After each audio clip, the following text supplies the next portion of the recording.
At this table here with me sits Jörg Franke, Hello.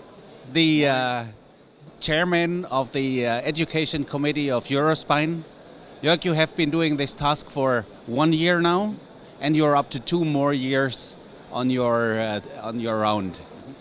If I ask you what have been the 3 most challenging tasks so far in the Education Committee, would you have an answer to this? Oh yes, of course. I mean, there are probably some missing, but the first, we were completely new. Let's say, just Bernard Meyer stayed in the committee. We are more people now, which is probably worth doing because we need to do a big work, and so we have a lot of tasks. So that's good that we have more people in. First, there's a tremendous work being done in the past by our colleagues to develop that education program of EuroSpine. So now we try to go into the next phase, to spread that more around Europe. That's first task, to make it able, or make ourselves able to spread that way, that we go in and out the national diplomas which are existing, and to make it kind of real umbrella diploma for Europe. That's the first task.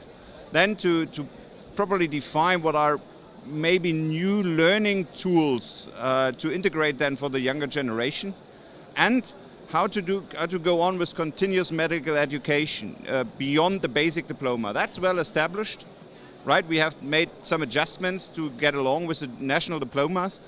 That's been done partially, but this is kind of done, and now we have to see how to go from there, to establish maybe a stage diploma. That's really the third, probably most difficult task, because the spine education is very widespread and different in southern and northern Europe. So those are the 3 main tasks we did partially, and we probably have to do and have to work on for the next 2 years. Absolutely, these seem to be very ambitious tasks, and you have mentioned already that the membership number in the committee has been increased. Yeah. Are there any other changes, alterations to make the committee fit for the future? Basically, it's, all of them are, all the 6 are experienced spine guys. So therefore, we try to divide the tasks a little better, right? That someone Josh looks like on the fellowship program side, which I didn't mention. That's another task. We want to develop kind of a centers who are eligible for fellowships without a financial support by society is not possible, but kind of for probably a stage diploma, like a master diploma, that everyone has to do a 6 months fellowship in a recognized center. So therefore, he and George Minera are kind of developing or kind of further develop the already existing criteria for those centers.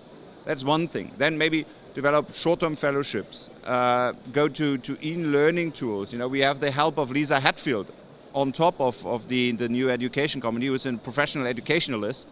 And to answer the question, is a proper lecture or maybe a case-based discussion, are those the only learning tools, and together with CAD labs, or are there other ones, which we probably too old, even we are too old, to know, which are much better, to get that knowledge into the brains of our colleagues and all together learn more.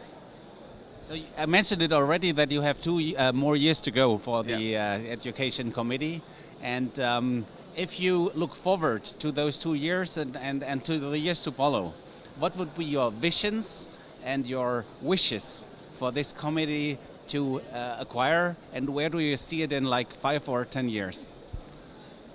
Now, first goal is to finish up with the basic diploma requirements, to get the actual learning objectives done, to make them available to the national societies for their modules, that we get an in and out, that we get the negotiations finished with, for instance, France, Germany, Turkey, Greece, that we have a way, when you have done the national diploma, how to get the European one, and when you have the European one, to get the other one. So to sign contracts with the national societies. First thing. Second thing, to develop those master courses, case-based, probably CAD lab, that's not yet decided, in order to kind of develop a stage diploma, an advanced master. This is the task for the kind of the next year, and the fellowship centers.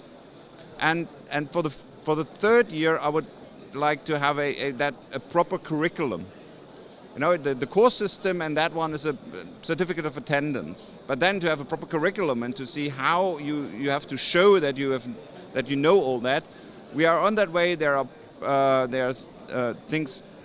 We got a proposal from Turkey. We have some from Germany and in France. So that we put together and try to closely relate to the UAMS initiative to kind of create a proper curriculum for a spine care. That's kind of, if I fulfill that with my team in the education committee, it's probably quite good. Let's say maybe a little impossible, but we try.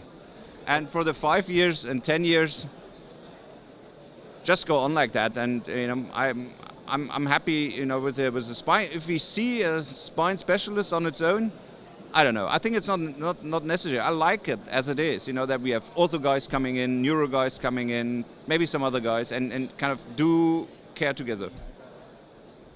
So for the time being, we wish you all the best for these visions and for these wishes that you have.